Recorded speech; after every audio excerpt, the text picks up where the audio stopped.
Seja bem-vindo a mais um episódio do Profissional Cast, um podcast dedicado a falar sobre carreira, liderança e ambiente corporativo. Você já sabe, eu sempre trago aqui nessa mesa convidados com uma carreira de extremo sucesso, para que juntos no nosso papo ele possa compartilhar experiências, estratégias, insights, para que você possa aprender e aplicar para fazer a tua carreira acelerar. No episódio de hoje ia ser um tema completamente diferente da forma que a gente vai conversar. Eu trouxe um profissional que ele já passou por algumas empresas, olha isso. Brasil Farma, Vivo, Livelo, VR, Solar 21 e há quase 2 anos na Cia de Talentos. Felipe Jun, seja bem-vindo ao Profissional Cast. Muito obrigado pelo convite, estou muito feliz de estar aqui com você hoje também. É um prazer inenarrável estar com você, eu acompanhar o seu trabalho, é surpreendente e eu espero poder agregar bastante hoje também. A gente estava falando, antes de começar esse episódio, diversos temas. E a última pergunta que eu te fiz, você me trouxe uma resposta que eu falei, a gente pode começar por isso? Podemos, você fica mudando o script, aí a gente tem que ir adaptando isso. Mas tudo bem, vamos embora. Mas é sobre legado. Porque poucos profissionais têm consciência do legado que o nosso trabalho pode deixar. A pergunta que eu te faço é, desde quando você pensa que a carreira que você constrói é um legado que você deixa? Eu fui ensinado a pensar dessa forma desde o início. Então, mesmo quando eu era estagiário, a primeira coisa que falaram para mim foi: você não vai crescer enquanto você for a única pessoa que consegue fazer este trabalho. Então, o que você tem que deixar para o outro é como fazer o trabalho que você faz da forma mais simples possível. Dessa forma, você passa isso para outra pessoa e você assume outras responsabilidades. O que acontece neste movimento é que cada vez mais o seu legado ele aumenta em função da sua responsabilidade aumentando. Então, quando você é estagiário, você deixa alguma coisa como uma planilha automatizada, algum cálculo que você fez. Quando você começa a galgar outros patamares de carreira, o seu legado ele começa a virar o time que você preparou, as coisas que você realmente entregou como resultado, a memória que todo mundo vai ter daquilo que você fez. Então, quando você sai de uma empresa e as pessoas ainda lembram, né, que você participou daquilo tudo e falam assim, cara, mas você fez parte disso tudo, você sabe que você deixou um bom legado para trás ali e uma boa história para você também poder contar para outras gerações, né? É legal. A primeira frase que você trouxe que é, quando só você sabe fazer aquilo, você não vai crescer. Você não cresce. Tu aprendeu com quem isso? Curiosamente, com o meu colega de trabalho, né? Era o meu primeiro trabalho. Eu tinha entrado na época no BTG, né? E a gente foi para Brasil Farma. E hoje ele é CEO de uma empresa, não vou falar o nome dele porque eu não sei se ele vai deixar. Mas ele é meu colega de baia aqui, do lado. E eu lá me afogando em coisas para fazer. E aí eu virei e falei assim, cara, eu preciso aprender isso logo. Eu queria aprender e não sei o quê. Eu tinha essa avidez por aprender. E crescer rápido. Você está no banco de investimento. Ainda assim, na Brasil Farma era a cultura BTG de crescimento acelerado. E eu queria crescer o mais rápido possível. Eu falei assim, o que eu faço? Né? Você que já é analista sênior, está crescendo. E ele me falou isso. Ele falou assim, enquanto só você estiver fazendo isso aqui, você vai continuar nesse lugar. Então, alguém precisa fazer isso por você. Só que para você fazer isso, você precisa deixar o seu trabalho como se fosse tão fácil que um outro estagiário pudesse pegar. E aí eu comecei a trabalhar sempre nessa filosofia. Então, tudo que eu faço desde então é o que eu faço para deixar o mais simples possível para a próxima pessoa conseguir pegar, para eu conseguir assumir outra coisa. Isso me ajudou a crescer na carreira de uma forma até que acelerada. Eu, de alguma forma, decidia em alguns momentos a dar um downgrade na carreira, mas isso foi me ajudando porque você vai deixando atividades que no começo são muito operacionais, depois elas começam a se tornar táticas e você vai deixando a atividade tática também de uma forma que outra pessoa consiga tocar e você vai galgando esses novos passos, né? E o quanto que isso impactou as tomadas de decisões das mudanças que você fez? Porque eu falei aqui o nome das empresas gigantes, né? Brasil Farma, Telefônica Vivo, Livelo, VR Benefícios. O que mais impactou as decisões, e aí você vê que não tem uma linearidade nem de setor, né? A pessoa sai mudando de um lugar para o outro. E para mim era sempre uma questão de, indo de novo na questão do legado, existe um ciclo que se abre e vai fechando. E em cada lugar, eu abri um ciclo de alguma coisa e fechava. Então, por exemplo, na Brasil Farm, eu me envolvi com o lançamento de produtos de marca própria, inteiros, do começo ao fim. Eu saí dessa operação e fui para a operação de franquia. Entreguei projetos de rentabilização de franquia que deram 10% a mais de receita para cada loja. Isso dava quase um mês a mais no ano para a franquia. E aí você fecha um ciclo. Você entrega algumas coisas que geram resultado real, fecha um ciclo. Só que não é fechar por fechar. Naquela época eu sentia que eu já tinha chegado num limite onde eu queria aprender sobre aquilo e eu queria aprender alguma coisa nova. Foi assim indo, né, para a Telefônica Vivo. Então a gente sai de um mundo mais financeiro, varejo farmacêutico, para serviços de telecom. No momento em que eu decido sair de telecom, é o momento em que eu começo a ventilar para as pessoas, inclusive para os meus ex-chefes na Vivo, que era assim, eu queria me envolver em algo digital. Já era 2014, 15, eu queria me envolver em algo digital, eu queria entender o que é o aplicativo, eu queria aprender isso. Por quê? Porque eu enxergava que aquilo ia mudar alguma coisa. Né? Tava chegando, as pessoas estavam começando a usar, era smartphone, não sei o quê. E eu começava a olhar aquilo e falava assim, eu tô ficando de fora. Eu vou ficar para trás de alguma forma. Então, essa ambição sempre me moveu de não ficar para trás e sempre me envolver no que era muito core para a empresa. Então, na Telefônica, por exemplo, eu cuidava dos portfólios de linha fixa e depois dos combos, TV, internet, telefone. E na Livelo, eu entrei justamente para cuidar, né, da plataforma de pontos, obviamente junto com bastante gente, mas era sempre o core. E nessa hora, na Livelo, foi o momento em que eu virava e falava assim, eu preciso aprender em algum lugar coisas digitais. Aplicativo, website, e-commerce, o Agile que estava surgindo. E eu comecei a me movimentar, primeiro dentro da companhia, né? Então, você é leal e justo o suficiente para fazer isso dentro. Quando não existe uma oportunidade dentro da empresa, você começa a olhar fora. E aí foi o momento que a Livelo aparece.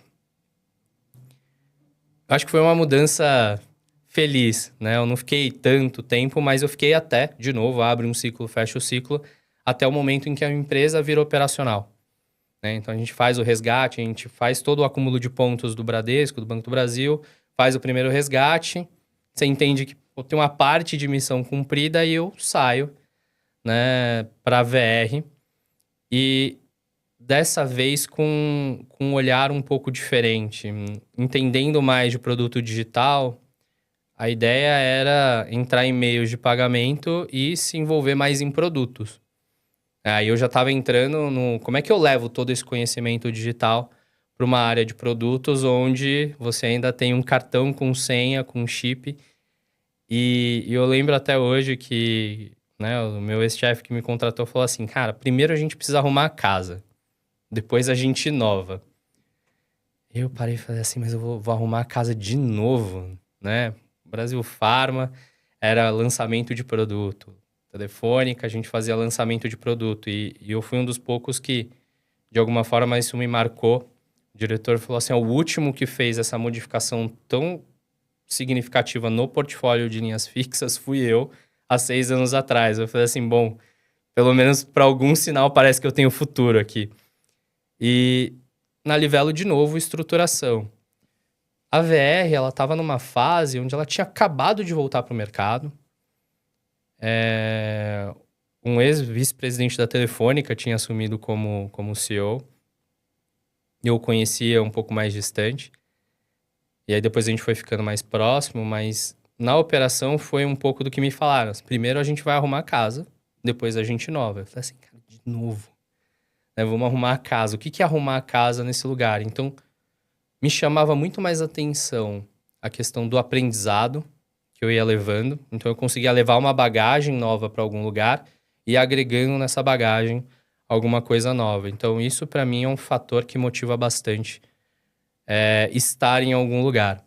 Tanto que eu fiquei 5, 6 anos na VR ali, construindo coisas novas, né? Então, lá dentro, a gente ainda foi modificando. E a promessa foi cumprida. Primeiro, a gente estrutura. depois a gente foi inovando. Então eu fui colocando vários produtos novos ali, várias inovações.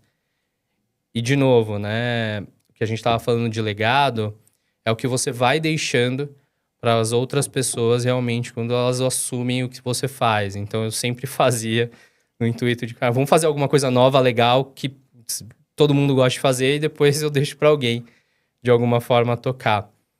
Mas essas movimentações sempre vieram nesse ímpeto do que eu tenho de novo para aprender. Isso move bastante, talvez, crescimento de carreira, de alguma forma. E aí você junta tudo que a gente falou até agora, né, do como é que você faz o seu trabalho e deixa para um próximo fazer de uma maneira fácil, focando em aprendizado, e isso é uma força motriz de crescimento. Não adianta você deixar o seu trabalho para alguém e não aprender nada novo, porque você só sabia fazer aquilo, vai continuar sabendo só fazer aquilo, mas agora alguém está fazendo aquilo por você. Então, de alguma forma, esse movimento ele tem que vir também acompanhado de aprendizado, né? Legal. E de toda essa trilha que você seguiu, se eu fosse perguntar, Felipe, qual é o teu superpoder? O que é que mais te ajudou, te apoiou e acelerou essas mudanças em grandes empresas, em grandes momentos e sempre gerando crescimento? Olha, eu não digo que é um superpoder, mas eu acho que muita gente tem. Essa vontade de aprender e aprender rápido, sem ter muito medo também de errar. Ela é extremamente importante para a carreira.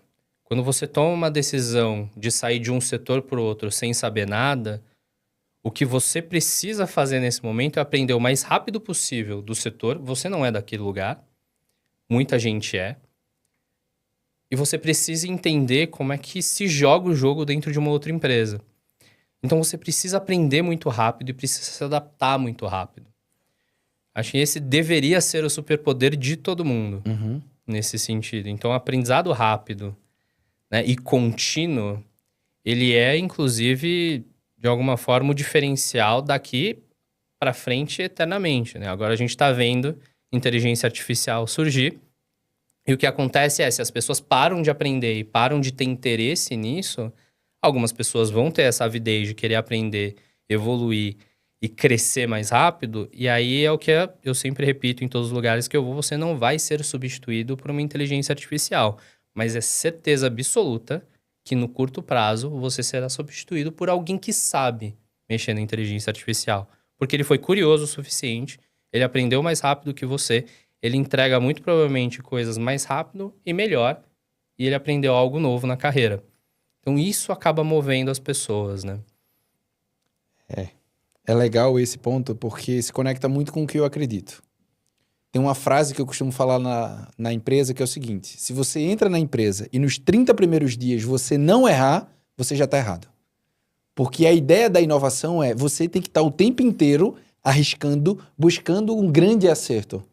Você não pode ficar errando nos mesmos erros. Mas um erro novo é sempre permitido. Porque é essa coragem que a gente precisa trilhar. E principalmente do teu contexto, que é marketing, produto, entrega, sempre buscando um negócio onde atua no pilar principal, né? De tração. E aí tu vai para um caminho de ter o próprio negócio. Vou para um caminho de ter um próprio negócio. Ao longo da minha carreira, eu já fui tentando, de alguma forma, empreender em paralelo. E é impossível, né? Então, de alguma forma, tocar uma empresa ao mesmo tempo que você trabalha não é nem recomendável fazer isso. Porque você tem que ter foco realmente em alguma coisa. Então, eu comecei a parar para pensar que eu deveria focar realmente na minha carreira. E no momento em que eu senti que eu tinha maturidade suficiente e já tinha aprendido sobre gestão, sobre produto, sobre marketing, né, customer experience. Então, quando você olha todo esse arcabouço do que você aprendeu e você acha uma ideia, né, com alguns amigos que faz muito sentido para você, a primeira coisa que eu pensei foi, mas por que não? O que me impediria de dar esse passo? É óbvio que tem todo um arcabouço financeiro que você tem que se preparar, mas se preparando direitinho para o momento do seu empreendedorismo, por que não dar esse passo? O que te impediria naquele momento? Eu não tinha filhos, Eu não era casado, ainda não tenho filhos de alguma forma. Eu já tinha uma renda estável, então dava para se preparar para anos vindouros de investimento ali numa empresa. Por que não? E o que que aquilo poderia me trazer, né? De novo, primeiro, aprendizado. Eu nunca tinha realmente empreendido nesse formato. Segundo, se tudo desse certo, muito sucesso em termos de empresa. Mas foi esse o principal motivador, assim, é sempre essa questão do o que que eu consigo fazer de novo. Esse espírito empreendedor, ele sempre tá com você.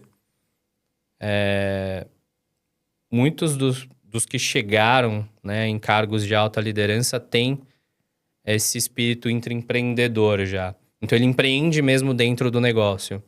Eu só quis testar ele um pouco fora também, daquele ambiente que era o ambiente corporativo. E quando foi que você entendeu que talvez esse movimento você não estava na cadeira ideal e precisava dar esse próximo movimento? Olha, isso você sente várias vezes ao longo da carreira, né? Será que eu sou a melhor pessoa para estar nesta cadeira nesse momento?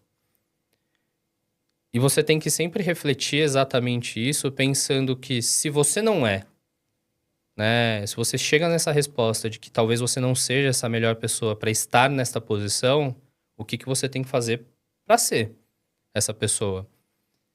E de alguma forma, se naquele momento na Solar eu entendia que eu não era a melhor pessoa para estar naquele lugar, era por um conjunto de fatores, desde o cenário, né, de mudança da empresa, a gente estava mudando para um cenário de franquia, franqueadora. Existiam poucas coisas relacionadas a coisas que eu gostava, então o produto ele já não era a mesma coisa que eu gostaria, a gente era assinatura de energia solar, a gente estava indo para uma franqueadora, então a plataforma ia mudar, tudo ia mudar, não era o meu melhor lugar. O marketing do B2B, por exemplo, não era o meu melhor lugar. Olhar, talvez, para um Customer Success voltado para um franqueado. E aí eu comecei a olhar e falar assim, olha, acho que não estou no meu melhor lugar. E se a gente for parar para pensar numa decisão, a decisão nesse momento é o que eu falei. Se não é o melhor lugar, mas eu quero estar neste lugar, o que que eu tenho que fazer para ser a melhor pessoa? E eu acho que todo aquele arcabouço me fez pensar que o custo para eu estar naquela cadeira era muito alto, né? E talvez um custo até de felicidade própria, de não estar realmente no lugar que eu gostaria de estar. Então eu conversei com meu sócio, falei, olha, eu vou sair e vou voltar para mercado. E aí buscar realmente um lugar onde eu gostasse e estivesse sentado de novo, que foi quando surge a companhia de talentos. Tá. E essa movimentação, como é que foi para você? Foi fácil, difícil? Esse olhar interno do tempo que você falou, poxa, eu não tô tão legal assim. Tô te perguntando isso porque tem gente que tá ouvindo a gente agora e talvez ele ainda não parou para pensar em todas as perguntas. Poxa, é para continuar? É para eu sair? A partir de quando surge esse incômodo que tu tomou essa decisão? Isso aconteceu comigo, né? Então, na minha trajetória, eu tava trabalhando numa das grandes empresas que eu trabalhei e começou a vir um desconforto. Eu falo, poxa, primeiro eu vou buscar mudar o ambiente. Busquei mudar o ambiente, conversar com as pessoas, me conectar com elas, envolver a liderança, envolver o RH, envolver os stakeholders ali envolvidos no meu trabalho. Quando eu, depois de 6 meses, que eu vi, poxa, não vai mudar. Então, se eu não consigo mudar o ambiente, eu preciso mudar de ambiente. Como foi no teu caso, Felipe? É muito parecido, na verdade, porque quando a gente olha essa questão de se eu não consigo mudar o ambiente, eu vou mudar de ambiente, eu encaro muito como essa questão do ciclo. Se você não está conseguindo abrir um ciclo novo de algo que você realmente se sinta motivado, você tem um propósito ali dentro da empresa, você acaba entrando num lugar que é onde você não gosta. Então vai ser um ambiente difícil de trabalhar, ele vai ser moroso para você, você vai estar sempre envolvido em coisas que são menos legais do que você gostaria, e aquilo começa a te trazer uma inquietação. A diferença de perfis tem gente que realmente toma uma atitude e muda de ambiente, e tem gente que fica ali ruminando o ambiente, até prejudicando todo mundo em volta. E não tem por que fazer isso. E nesse momento em que eu entendo que eu não tô naquele ambiente, eu preciso mudar de ambiente, eu tava no meu negócio próprio, né? Então você tem que parar para pensar para onde você quer voltar e como você quer voltar. E pensar em tudo que foi do seu histórico de carreira, do seu legado, o que você deixou. Porque nessa hora, eu acho que é a hora que mais você... E o que mais eu senti, inclusive, que o legado fazia sentido foi... Quando eu tentar voltar, muito provavelmente porque eu fiquei esse tempo fora do mercado corporativo na minha empresa, é muito fácil você ser esse level da sua própria empresa, né, de uma startup pequenininha. Todo mundo é CEO, C-level, de uma startup de 5 pessoas. A gente era uma empresa de 40 pessoas, mas ainda assim não é uma Vivo, né, por exemplo, com mais de 7 mil, 10 mil funcionários. Aí você para e fala assim, quando eu voltar, que história que vão falar? Que história que eu vou contar? Essa história que foi pregressa, não vou deixar essa experiência de lado, essa experiência é muito rica, mas eu vou contar essa trajetória. Só que quando você volta para um cargo mais alto no mercado, a primeira coisa que todo mundo faz é pedir referência. E nessa hora, se você não pensou em deixar um legado positivo nas suas passagens, não importa a referência que você vai dar. Essas pessoas não vão ter coisas consistentes para falar de você e vão ser coisas mais vazias. O headhunter sabe quando a pessoa está soltando palavra por palavra só por soltar. Então, nesse momento, quando você não tem uma história consistente e alguém que realmente corrobora essa história, esse é um momento que talvez bateria o arrependimento do legado que você não construiu ao longo do tempo.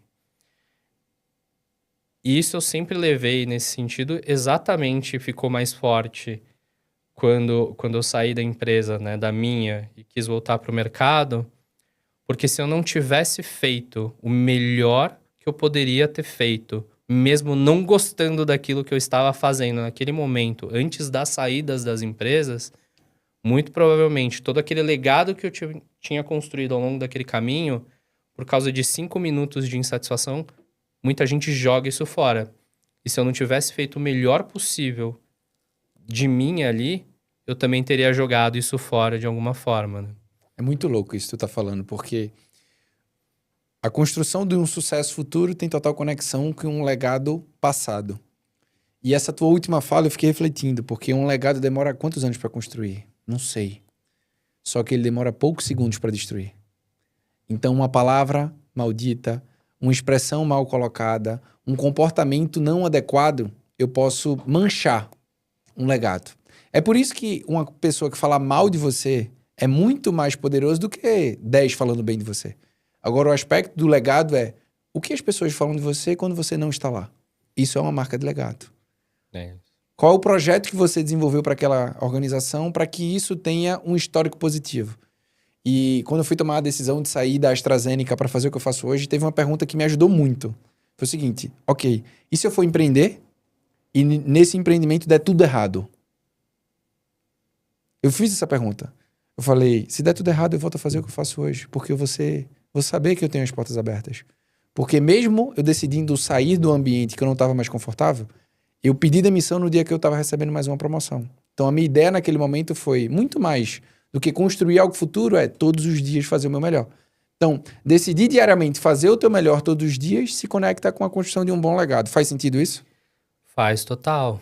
Não só nesse sentido, mas decisões que você toma, mesmo quando não são radicais como a que você fez de sair da AstraZeneca ou quando eu saí da empresa para fundar a Solar, as decisões internas, elas são importantes. Em alguns momentos de carreira, por exemplo, eu comentei com você antes da gente começar também, eu aceitei não subir ou dar downgrades exatamente porque eu entendia que não estava naquele momento. A primeira vez que me deram um time para gerir de forma indireta, eu tinha 21 anos. Eu comecei a trabalhar com 20. Um ano depois, vocês acham que eu sou o melhor gestor do mundo para gerir pessoas, você começa a ficar preocupado. Você fala assim, eu não sei cuidar de mim mesmo, como é que eu vou cuidar de outras pessoas? Eu tava naquela fase do eu tô aprendendo, que eu tenho que deixar tudo certo pro próximo estagiário, de repente eu tenho um cara do meu lado que eu tenho que ensinar o cara a trabalhar. Eu falei, "Pô, eu nem sei o que eu tô fazendo também." E eu acho que nessa hora, o crescimento ele vai acelerando, acelerando, e você vai criando, né, essa liderança indireta. E as pessoas vão te vendo como líder, porque liderança não é posição, né? De alguma forma você ganha essa autoridade, as pessoas vão te procurando, e você vira... Você fala assim, o que que eu tô fazendo? E eu não tinha naquele momento, talvez nem maturidade para pedir ajuda, e precisa de maturidade para você pedir ajuda para alguém. O que eu sabia é que eu não tinha capacidade ainda de gerir pessoas. Então, de alguma forma, eu dei um passo para trás. Sim. Eu falei assim, não, pera lá, eu não consigo fazer isso hoje. Eu ainda me embolo nas minhas próprias demandas que saem, né, embolar as demandas dos outros e prejudicar o trabalho dos outros. Só que se eu tivesse aceitado e virado um mau gestor naquele momento, tudo que eu tinha feito até aquele momento era jogado no lixo. Daquele momento em diante, eu era um mau gestor. Uhum. Ponto final. Da pessoa que não sabia liderar pessoas. Sairia de lá como uma pessoa que não sabia liderar pessoas. Um mau chefe, uma pessoa que não sabe gerir tempo, nem o próprio, nem o dos outros. Uma pessoa que não sabe priorizar coisas. Isso você... Cada pessoa tem o seu momento de fazer isso, né? Então, para mim, aquele não era o momento. Por isso que eu digo que, de alguma forma, você consegue tomar decisões de legado mesmo estando dentro da empresa. Você precisa ter consciência das habilidades que você tem. E, de novo, a gente volta na questão de se você está ou não está no melhor lugar hoje e se você está se preparando também ou não para o próximo lugar que você quer assumir. Então, de alguma forma, mesmo estando no mesmo lugar ali, na mesma empresa, você ainda tem que ter essa reflexão constante. É legal porque nessas movimentações tu chega num ponto hoje, trabalhar lá na CL Talentos, que impacta a carreira da galera que está começando. A galera que tá começando. Impacta o começo da construção de uma carreira e de um legado. Uma pergunta que eu ia te fazer, conectado com isso, é: será que você deixa um melhor legado quando o teu trabalho tem conexão com o teu propósito? Sempre. Você trabalhar sem propósito, basicamente você tá acordando todo dia para fazer algo que, né, ou você não vai deixar um legado, efetivamente. 2, você não vai ter o famoso T maiúsculo para trabalhar daquele jeito. E querendo ou não ter este sentimento, ele torna o trabalho muito chato. Então, você não tá conectado com o propósito do lugar que você tá, você também não vai dar o seu melhor. Você acha que você vai dar o seu melhor, mas você não vai dar o seu melhor. O seu melhor, muito provavelmente, é 120%, 150% do que você imagina que você tá dando quando você tá num lugar sem propósito. E na companhia, tem muito disso.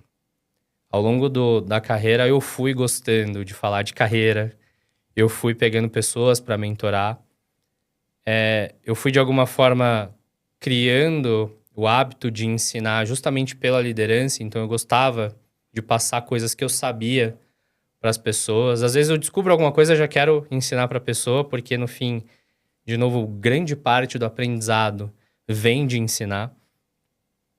E quando eu me vi num convite com a Companhia de Talentos, eu falei assim, cara, é aqui. Se conecta. Total, assim, porque você olha, né, jovens hoje que foram você no passado, inclusive eu fui, de alguma forma, participei de vários processos da Companhia de Talentos. E você olha que aqueles jovens em potencial conseguem chegar aonde eles quiserem chegar, mas alguém precisa estar do lado deles. E tudo começa nesse primeiro emprego, nesse programa de estágio, no programa de trainee, que eles querem, de alguma forma, né, aumentar dentro da carreira ali, novos cargos, novas experiências. A companhia trabalha com carreira e desenvolvimento, então com o desenvolvimento desses jovens. E com a primeira liderança, que é um lugar muito difícil. Assim. A virada de chave de quando você é um especialista ou trabalha sozinho para o momento em que você começa a liderar alguém, essa virada de chave ela é muito difícil de lidar. Não importa o quão bom você seja, você Isso. sempre tem muitas dúvidas ali naquele caminho. Inseguranças. E tá numa empresa que ajuda em cada etapa dessa carreira, seja na seleção, seja no desenvolvimento, conectou completamente com o propósito. Tanto que hoje lá, né, eu cuido de produtos e tecnologia, mas eu vi zero problema em, por exemplo, dar workshops de temas variados. Então eu saio para dar workshop. Pô, com estagiário? Com estagiário. Porque se conecta com o que eu gosto de fazer. Eu ainda assim sou mentor de alguns poucos executivos e outras pessoas. Então você acaba se conectando naquele mundo de alguma forma com um propósito muito maior. E o que eu enxergo na companhia é o meu propósito que eu tinha de ajudar as pessoas numa empresa que já faz isso por natureza, o que você faz é potencializar Total. o seu propósito e de alguma forma você contribui também para o propósito da empresa. E o que é que tu pensa para os próximos anos? Olhando isso, tu é um cara de tendência, analisando isso, fazendo a gestão da tua carreira, e eu imagino que passar por diferentes segmentos te traz uma robustez, até para contribuir com essa geração, né? Falando de possibilidades, caminhos, tendências, futuro. Olhando para frente assim, o que Felipe enxerga que essa geração pode contribuir ou pode trazer de inovação, de novidade, porque eu tô cansado, Felipe, de verdade, de ver as pessoas falando mal dessa geração. Eu tô cansado de ver as pessoas detonando a geração Z, como se o problema fosse eles e não quem educou e formou eles. Então, eu queria te ouvir um prisma um pouco mais positivo do que essa geração pode contribuir no mercado de trabalho e como vocês que têm base de dados, informações, formações, seleções, enxergam também por esse caminho. Legal. Eu em vários momentos falo um pouco da geração Z também num prisma mais positivo, porque primeiro, quando todo mundo fala, parece que ela é espontânea, né? Ela surgiu do nada e ela veio com esse monte de problema no mercado. Então, o primeiro ponto é essa geração, ela não é espontânea, ela não apareceu do além e começou a trabalhar. Alguém criou essa geração, então vamos botar responsabilidades em quem é responsável pelo quê. Acho que o segundo ponto, e o que eu acredito muito, é que a gente começou a estigmatizar, estereotipar a geração Z, sem considerar também regionalismos.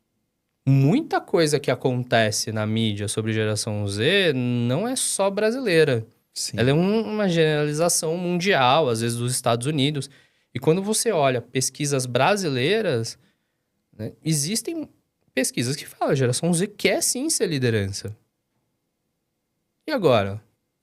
Você acha que ela não é uma geração que funciona para você contratar agora, mas quando ela chega como estagiária, você fala assim, mas vem despreparado, tem problema de comportamento.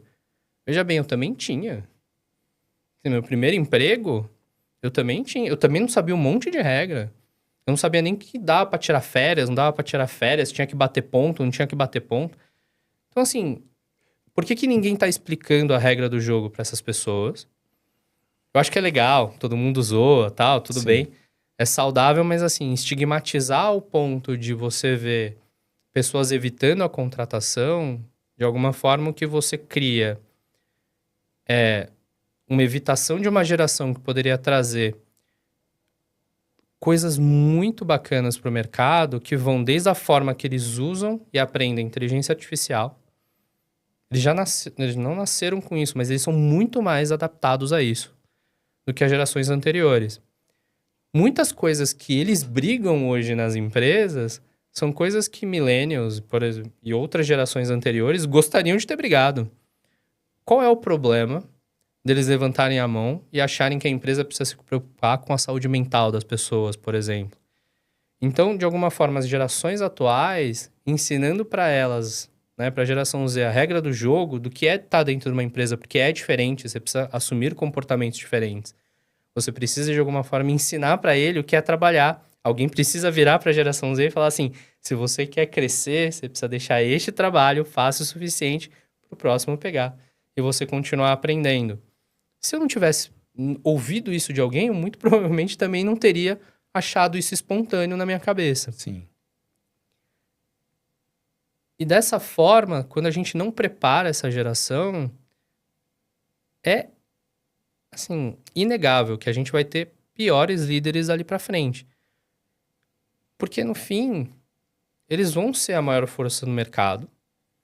Se a gente não preparar eles para ser líderes, eles vão ser líderes de qualquer jeito.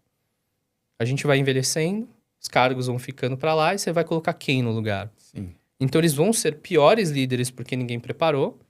E aí você tem de alguma forma, um problema no mercado de não ter formado boas pessoas no começo. E eles se formaram maus líderes no futuro. E esse futuro nem é tão distante, assim. O pessoal fala da geração Z como se fosse só a casta de estagiários, mas tem o pessoal da geração Z fazendo 30 anos de idade, assim. O que ele espera do mercado de trabalho é o mesmo que provavelmente eu, você e todo mundo espera. Sim. De algum retorno. E eles vêm com uma mentalidade diferente, uma coisa nova, a forma de aprender, a forma de se relacionar, a forma, de novo, de usar a inteligência artificial no dia a dia. Hoje eles são a geração que mais usam no dia a dia para tudo. E a gente fala muito disso. Na companhia em si, a gente criou essa temática onde eu acabo dando esses workshops de mindset de AI first.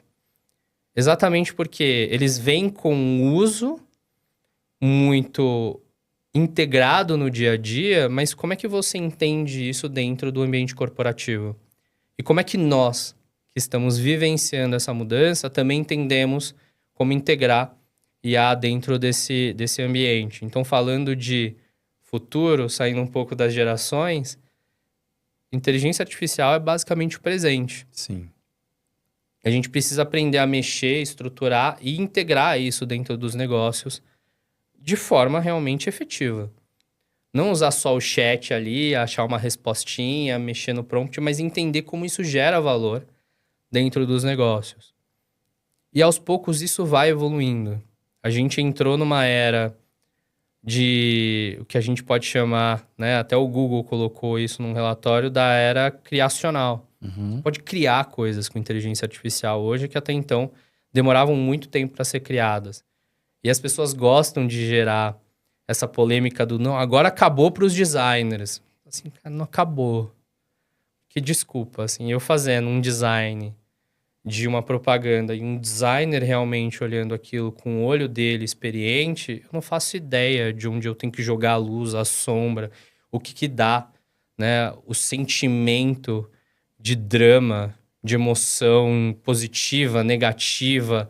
Ele sabe, ele Eu estudou falei pra isso. num dos últimos podcasts que eu falei o seguinte. Falaram isso, né? Poxa, design acabou. Eu falei, não, pelo contrário. Eles vão se tornar ainda mais criativos. Porque a execução ficou mais rápida.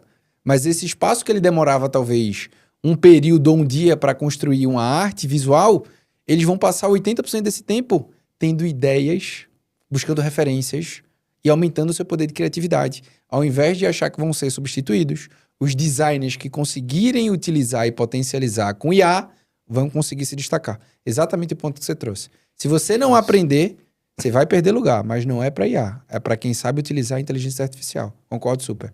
É isso. E assim, para essa geração que tá chegando e até para quem tá no mercado, se a gente for parar para pensar, a gente falar assim, cara, no futuro, por que a gente deveria estar se preparando? Para o que a gente se preparou para chegar na liderança até então? As mesmas coisas que a gente fala, que quanto mais maduro na carreira, mais alto na carreira você chega, você precisa dominar soft skill, ou que a gente chama de power skill, que são portable skills. De alguma forma, se você tem inteligência artificial para te ajudar a criar coisas e tirar esse trabalho braçal, manual, né, do designer ter que fazer o próprio desenho, mas ele pensar e criar, Sim. alguém tem que, de alguma forma, preparar todas as pessoas para que elas sejam ótimas. Não só a geração Z que está chegando, mas todas no mercado ótimas em pensamento criativo, empatia, escutativa, pensamento analítico, pensamento estratégico. Quando a gente olha de comunicação, como é que as pessoas vão conseguir falar com um prompt se elas não conseguem estruturar uma comunicação bem feita? Sim. Então, tudo que a gente sempre falou que era importante no desenvolvimento das pessoas dentro da carreira, com a inteligência artificial, isso acaba se tornando ainda mais importante. Isso vira um pré-requisito, inclusive, para quem está chegando. E essa é uma das coisas que eu tenho falado bastante também, que é, antes, quando a gente contratava estagiário, era estagiário para fazer a planilha. Hoje ele tem que entrar sabendo por que ele está fazendo a planilha, que resultado que aquilo vai dar, qual que é o motivo daquilo dentro do negócio, porque a planilha, a inteligência artificial daqui a pouco ela faz. Vai. Mas se ele não entendeu por que ele está fazendo, ele também não vai conseguir falar para a IA como fazer.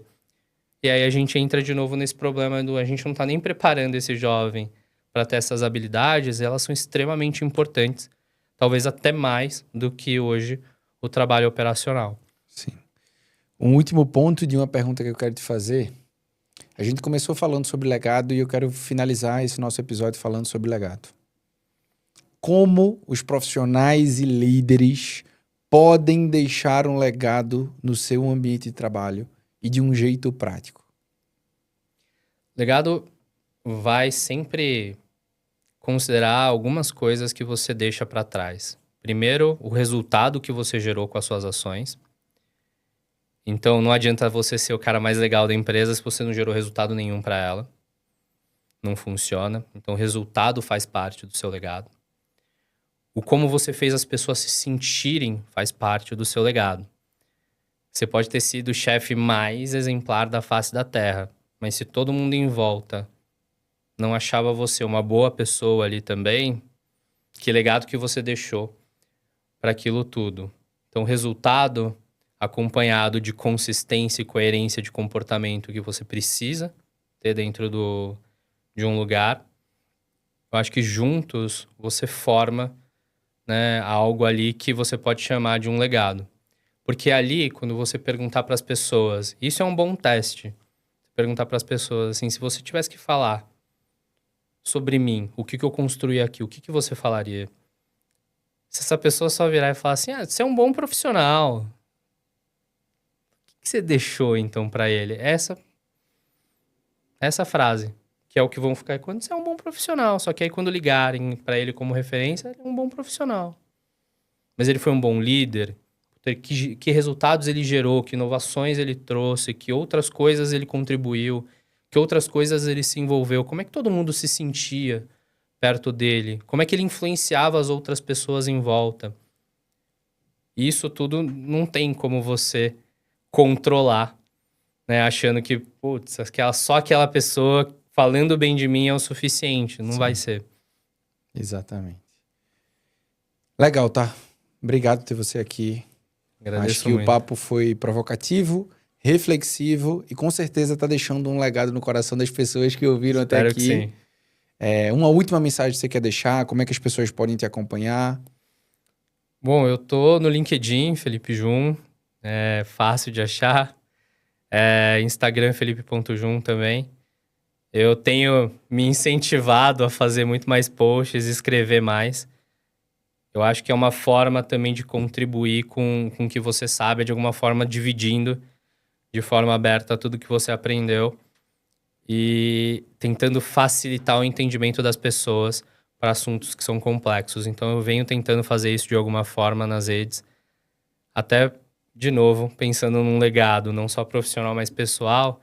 Quando falarem de mim, o que vão falar, né? De alguma forma, para todo mundo. Fala assim, puta, aquele cara que fez o quê? Sabe? Então eu tô tendo essa reflexão na vida pessoal também. Legal. Obrigado, tá? Eu que agradeço. Prazerzão estar aqui. E eu quero agradecer a você também, que ficou até agora com a gente nesse episódio. Esse tema legado é um tema que tem me provocado, né? Eu falo que a conversa mais difícil que eu tenho na minha vida, Felipe, é a conversa que eu vou ter com os meus netos. E a minha filha mais velha tem 2 anos e meio. A provocação que eu faço é qual é a história que eu vou contar para os meus netos quando eles me perguntarem: vovô Rodrigo, como foi a sua vida? Como foi a sua carreira? E o ponto mais provocativo é o que é que vai estar escrito na minha lápide. Esse é um ponto de legado, mas é quais serão as pessoas que vão estar lá para ver a minha lápide. Esse é o meu legado. Porque legado não é aquilo que você deixa para as pessoas. mas é aquilo que você deixa no coração das pessoas. Herança é aquilo que você deixa para as pessoas. Dinheiro, carro, apartamento, projeto. Legado é aquilo que as pessoas vão falar de você ou sentir sobre você quando falarem sobre você. E a provocação que eu te faço hoje é: qual legado você está deixando para quem importa para você? Qual é a provocação que você tem feito diariamente? Eu falo, tu passa mais de 1/3 da tua vida no teu trabalho. Será que se a tua família visse tudo o que tu faz no teu trabalho, qual é o sentimento que ela teria? Será que seria um sentimento de legado? Que orgulho da minha mãe, que orgulho do meu pai? Ou seria que vergonha da minha mãe? Ou que vergonha do meu pai? Só que você tem um privilégio. Todos os dias você decide qual é a história que você vai contar. E a minha provocação é que a partir de hoje você decida construir e deixar um legado para as pessoas que importam para você. Se você ainda não tem clareza de onde você pode chegar, o que você pode construir, eu sempre parabenizo as pessoas, Felipe, que assistem o episódio até o final, de colocar o meu time para construir um plano de carreira. Porque pouquíssima gente tem um plano de carreira bem definido. Exato. Muita gente tem o desejo de assumir uma nova posição, mas quase ninguém tem um plano específico para chegar lá. E eu ajudo gratuitamente essas pessoas através de uma reunião estratégica de carreira para que a gente possa te ajudar a construir o teu plano e, quem sabe, potencializar o teu legado. Para que você faça isso, tem um link aqui abaixo na descrição, mas tem 2 pontos-chave. Tem alguém que tu ama que precisa ouvir esse episódio. O que Felipe falou aqui não é para você, é com você e para deixar uma marca no teu coração. Tem alguém que está no teu coração que precisa ouvir isso. Envia esse episódio para essa pessoa agora, para que ela possa ter o mesmo privilégio que você teve. Refletir sobre o legado, ser desafiada a como construir, mas acima de tudo, pensar naquilo que ela vai deixar para as pessoas que importam para ela. Obrigado por você ter ficado até aqui e até o próximo episódio, na próxima segunda-feira, 7 horas da manhã.